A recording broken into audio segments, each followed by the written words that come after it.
Përshëndetje të gjithëve. Sot do përgatisim së bashku një mëngjes të shpejt, të shëndetshëm dhe shumë të shijshëm.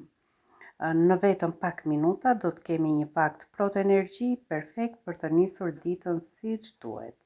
Le ta nisim menjëherë. Ktu kam tërshër.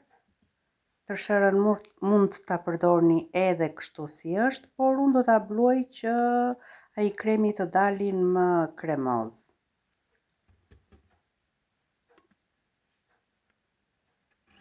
E bluajmë në blender për pak sekonda e kemi gati.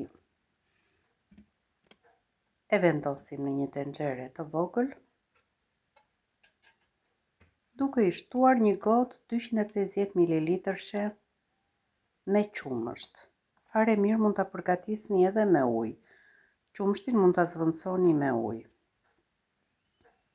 Shtojmë gjysmë luge të gjellës me kakao ose një lugë të çajit me kakao. Fillojmë ta përzijmë për 5-6 minuta derisa masa të kthehet kremoze.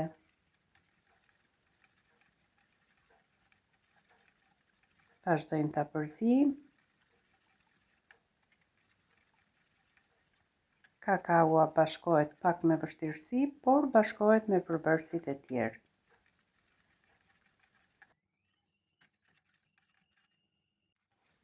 Kakaoa u tret plotësisht dhe masa filloi të lidhet. U përgatit një krem. E përziejmë edhe pak.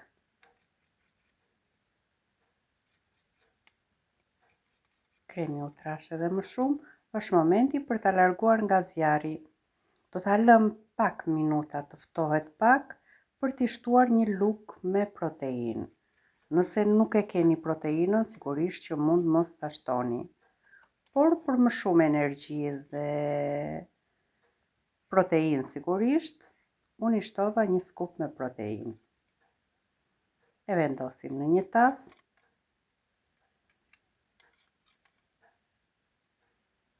Unë ka raste edhe kështu e përgatit pa i shtuar asnjë gjë tjetër. Megjithatë, i bëjmë një dekor minimal, duke i shtuar një lugë të gjellës me gjalp kikiriku. Mund t'i shtoni fruta të thata që ju dëshironi,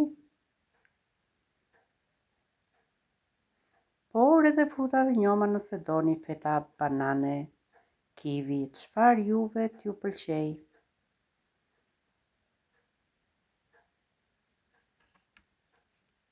Unë do t'i shtoj disa lajthi, i shtypim lajthit, dhe më pas i vendosim sipër pudingut. Për dekor, sigurisht edhe për shije, unë do t'i pres një lule shtrydh, jemi në sezonin e tyre.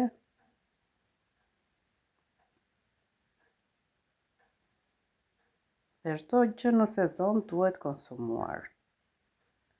Mund ta konsumoni pa fare ëmbëlsues, por mund t'i shtoni pak mjalt. Unë vetëm një lugë të çajit me mjalt po i shtoj.